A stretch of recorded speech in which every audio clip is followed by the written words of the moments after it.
Banyak saya temukan orang-orang yang sudah depresi, jadi mau semangat lagi, mau kerja lagi nih Mas. Karena apa? Karena punya hewan peliharaannya. At least untuk langkah awal sudah baik kan? Iya, iya, iya, benar. Itu mereka ngebantu. Makanya saya juga selalu bilang di luaran bahwa jangan pernah kita meremehkan em, value dari hewan peliharaan orang lain. Kita Iya, nggak pernah iya, tahu iya. bagaimana hewan itu pernah menyelamatkan hidup orang itu. Benar. Benar juga ya, kayak kadang kita ngelihat, wah ngapain sih binatang atau hewan atau anjing atau kucing di trade seperti itu gitu. Ya, Kadang kita nggak tahu koneksi antara manusia dan hewan tadi ya, yang kadang bisa mengubah hidup mereka gitu ya. ya. Ya benar-benar penasaran. Tapi ngomongin communicator aku penasaran ya, karena waktu Oke, kecil aku juga nonton film Tarzan ya kan, oke. kayak dimana kita ngelihat manusia itu sebenarnya punya intuisi, kalau Ya, dia kan intuitif ya, communicator, bisa punya intuisi untuk memahami apa yang dimaksud oleh hewan. hewan gitu. Bahkan ada tim kita juga, Tasya, dia kayak cerita gimana dia deket sama kucing-kucingnya. Kalau kucingnya mungkin suaranya meong-meong, dia paham apa gitu. Ya, Emang seberapa besar kemungkinan kita memahami apa yang dimaksudkan oleh hewan? Dan bisa ceritain studi kasusnya nggak? oke. Jadi intuitive animal communicator. Jadi kan sebenarnya komunikasi dengan hewan melalui intuisi.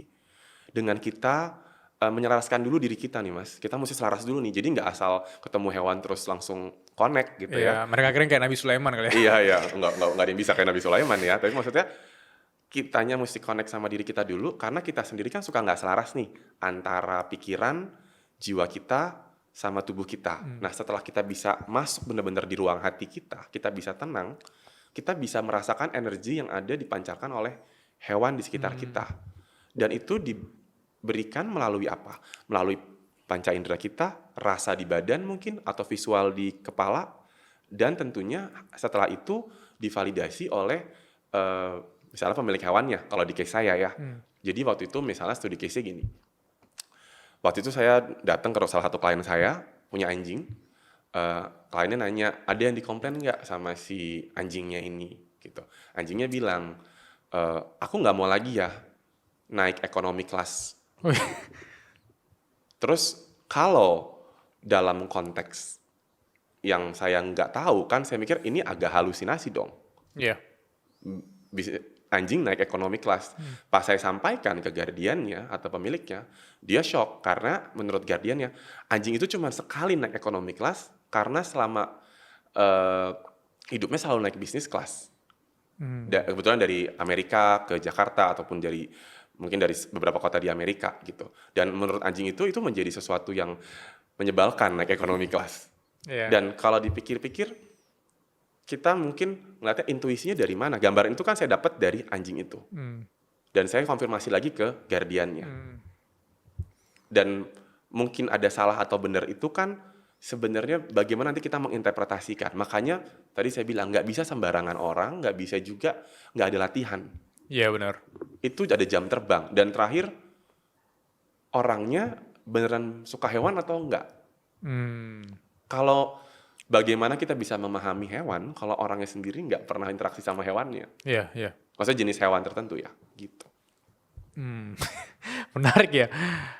Anjing yang tadi naik ekonomi kelas aku.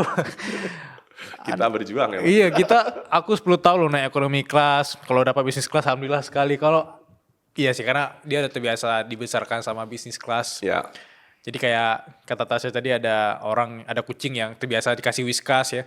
Pas makasih ikan asin, kita kasih tulang, dia komplain, dia bikin stories di WA-nya kali ya. Emang ada ya, hampir hampir hampir setiap binatang ada perasaan seperti itu kali ya. Kita kasih kenyamanan, ketika diharapkan pada suatu hal yang berbau suffering, mereka malah nolak atau enggak gimana? semua. Enggak semua. Tergantung karakter pemiliknya. Kalau pemiliknya mudah komplain, biasanya hewannya juga mudah tantrum. Itu berpengaruh, sangat berpengaruh. Karena kita ketemu nih Mas, kita bertukar energi. Tapi kita manusia yang sensitivitas setiap orang beda-beda, kesadarannya beda-beda. Namun hewan hidup dengan kesadaran yang tinggi, jadi dia bisa tahu intensimu, niatmu, dan dia kalau tinggal bareng, itu jadi satu. Dan jadi satu lingkaran energinya. Jadi mereka ngerasain apa yang kamu rasakan di alam bawah sadarmu. Jadinya misalnya nih, saya contohin. Kamu ada masalah di komunikasi, tidak bisa ekspresif. Iya. Tapi katanya mimik mirroring sama hewannya. Hewanku tapi tantrum. Saya mau tanya, kalau orang yang introvert atau yang nggak mau komunikasi, bukan berarti nggak pernah tantrum kan? Mereka Benar. tantrum Iya. di kamarnya aja kan. Jadi mereka ngerasain ininya, pertukaran energi di titik tenggorokan. Atau misalnya kalau eh, dalam energy healing ada namanya cakra, titik cakra di throat cakranya yang nggak balance. Nah maka si kucingnya atau hewannya itu juga nggak balance di throatnya. Itu pertukaran energi yang ibaratnya nih ada isunya di komunikasi dan si hewannya juga kena di situ. Tapi yang sering jadi salah paham juga, komunikasi sama hewan itu kan, komunikasi hewan ke kita itu kan nggak selalu dengan ngeong-ngeong atau Iya. barking. Iya. Tapi ada komunikasi yang namanya verbal dan non-verbal. Oke, apa tuh? Misalnya gini, hewan itu kan cara menunjukkan dia mau marah, dia kecewa atau nggak nyaman dengan perilaku. Sama halnya dengan kita manusia, kita nggak suka, kita gelisah, kita garuk-garuk kepala misalnya Iya, iya. gitu. Mungkin si kucing nggak nyaman, dia pipis sembarangan. Dan itu adalah bentuk dia mengkomunikasikan ke guardiannya bahwa saya nggak nyaman nih. Misalnya litter boxnya udah kotor, jadi dia pipis sembarangan akhirnya. Nah itu bentuk komunikasi. Cuman yang sering ditangkap mentah-mentah sekarang itu sebagai ya udah judgmental aja. Oh emang kucingnya nggak bisa pipis dengan bener. Padahal ada message di balik itu. Apa yang membuat dia nggak nyaman? Karena balik lagi hewan mengikuti nalurinya. Kalau ada yang nggak nyaman dia akan mencari pertahanan kan. Seperti Iya, itu. iya, iya. Kalau bagi teman-teman yang awam gitu seperti aku ya, aku pertama kali suka kucing itu ketika yang tadi di Jepang. Jadi kebetulan roommate aku itu orang Amerika. Dia suka banget sama kucing. Dia suka sama gagak bahkan. Dia Oke. suka sama apapun yang ngomongin binatang dia suka banget mungkin ya. Dan dari sana aku penasaran kok ada orang suka sama kucing ya. Kemudian dia ajarin aku kalau ngelus kucing misalnya di bagian kepalanya, dia kalau dia kemana-mana dia selalu bawa whiskas di tasnya. Oke. Nah dari sana aku mulai penasaran sama orang-orang yang suka kucing, ternyata juga emang ya punya hati yang lebih lembut mungkin ya. Iya. Nah bagi orang-orang yang awam seperti aku yang ngerasa kok bisa ya orang suka kucing bla bla bla, dan kemudian berubah pikiran, oke aku mau pelihara kucing deh, kucing pertama aku. Langkah sederhana untuk orang awam yang mau memelihara itu gimana? Oke, pertama usahakan tetap adopsi ya, jangan beli Oke. ya. Kenapa Jadi, tuh? ya banyak banget penjual belian hewan dan banyak banget kucing-kucing bagus juga di shelter atau bahkan nggak usah di shelter pun banyak kok yang memang kelebihan di rumahnya atau kucing-kucing domestik yang ibaratnya lahiran di jalan itu bisa jadi lucu kalau kita bisa dirawat dengan baik. Iya, iya, kayak Bobby ya. Betul kan? Jadi kucing nomor 1 Iya, di nomor Indonesia 1 ya. ya. Nah, lalu make sure memang areanya cukup atau enggak. Area di rumah tempatnya dulu nih ya, ada space atau enggak. Kedua, mampu dari sisi finansial udah siap, expense-nya nggak bisa berkurang, bertambah iya. Iya. Jadi ini jadi ibaratnya pengeluaran tetap. Iya. Nggak bisa didiskon-diskon apa segala macam.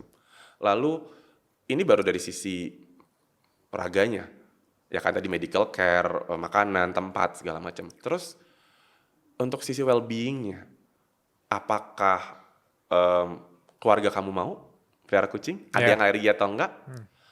Rencana kehidupanmu ke depan jika perempuan, apa berencana nanti mau berkeluarga, mau punya anak, nanti jangan-jangan ada anggota keluarga yang nggak setuju ada hewan, harus lihat jangka panjang. Lalu ada waktu nggak main? Bagaimana pola pekerjaanmu? Jangan-jangan kamu kerjanya di stasiun TV atau di mana yang sibuk sekali, yang nggak ada waktu. Dibilang oh kucing kan bisa ditinggal gitu aja, enggak. Semua hewan butuh stimulus dan social interaction. Jadi nggak ada yang ditinggal gitu aja. Terus terakhir juga yang pasti dia butuh grounding, butuh untuk mendekatkan diri dengan alam. Tidak ada hewan yang full indoor. Ya, hewan tetap butuh interaksi nginjak tanah, nginjak rumput karena itu nature-nya dia, ergonomis pausnya. Mau hewan kalau burung ya berarti di pohon ya, kayak gitu. Nggak ada yang bilang oh di kamar aja cukup, enggak. Harus tetap interaksi.